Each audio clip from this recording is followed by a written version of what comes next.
Yep.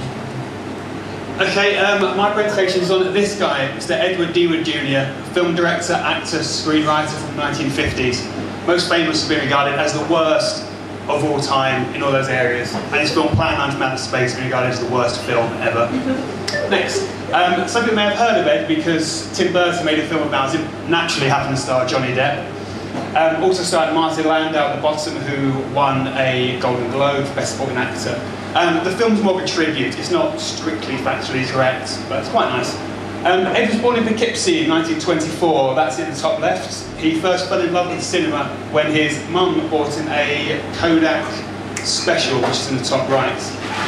He used to film anything and everything.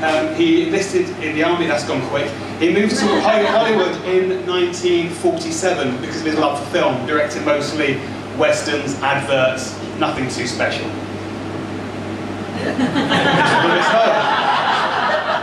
My timing is like that. His posters were gorgeous. To be honest, most posters at this time are gorgeous. If you look at a film poster now, they're just boring. This is for Glen O'Glenda, sex change film. Jailbait, not what it sounds like. And Plan 9 from Outer Space, which I'll get onto a bit later. Ed's effects. The man had no money to spend. He was famous for using flying saucers made out of string and cardboard. That scene there shows it quite well. The bottom left-hand corner is an octopus that he borrowed from another lot, which didn't work. His friends starred in his movies. Tor Johnson on the left is a Swedish wrestler, not an actor. Chris Wilde, top right, very bad sidekick. Bunny, bottom left, was a socialite and openly gay man in LA in the 50s, which is a very hard thing to be. His most popular friend was Bela Lugosi, who won fame as Dracula. Ed befriended him when he was later on in his career, and he was pretty much down in his luck. Someone who was missed off was, moving on. Bela died, unfortunately, just before Ed was filming Plan 9 from Outer Space. He was buried in his cape, at the request of his family, kind of staying true to the Dracula thing. Moving on. There we go. Funding. Ed came by his money in all random ways. Plan 9 from Outer Space was meant to be called Grave Robbers from Outer Space, but he got funding from some Baptists who didn't like that idea, but gave them the money so they could fund their own Christian movies with the profits, which there wasn't enough. Funding for Bride of the Monster, which once again stars Tor Johnson down there, and Edward's in there as well, down there. The guy who funded it insisted that his son played the lead role. His son was an actor anyway, he was rubbish, but Ed went with it.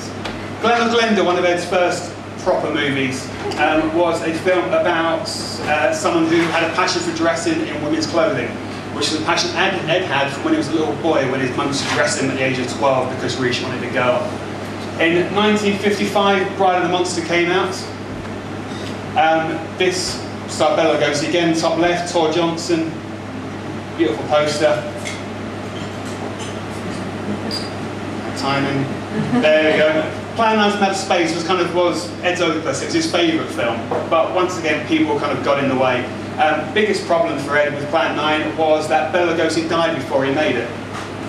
But fortunately he had some stock footage of Bela, which was shot in Tor Johnson's backyard, bottom left-hand corner there. But because they needed a stand-in for the film, or for the rest of the film, Ed hired his chiropractor, this guy, who had a similar shaped head to Bela, but he was different size, different shape, so spent the rest of the movie like this. No one noticed. Moving on, the violent years was kind of when Ed was going a lot further down, very dark, involved rape, teenage girls running riot, wasn't very nice. Later films of Sinister Urge was a cop movie. Orgy of the Dead was, for want of a better word, a skin flick. These films would probably be described as grindhouse movies now. They were cheap and easy. Ed died in 1978 in pretty much of a hole in LA. Rumour has it that he had a heart attack, and his wife at the time thought he was taking the piss, so they didn't go and help him when he should be in the bedroom. His body was removed in a plastic waste bag. Jim Morton, I don't know who he is, said, eccentric and individualistic, Edward D. Wood Jr. was a man born to film less than men forced to make movies under his conditions would have thrown up their hands in defeat. He had it hard, but he tried, which is what brings me to a favourite quote, which is apparently from Orson Welles. This never happened. This was from the Ed Wood movie by Tim Burton. where he said, visions are worth fighting for, why spend your life making somebody else's dreams? It didn't happen, but to me, that's what Ed was about. He was awful at what he did, but he loved what he did. And if we all take some of that forward, I'm sure we'll all be a lot happier.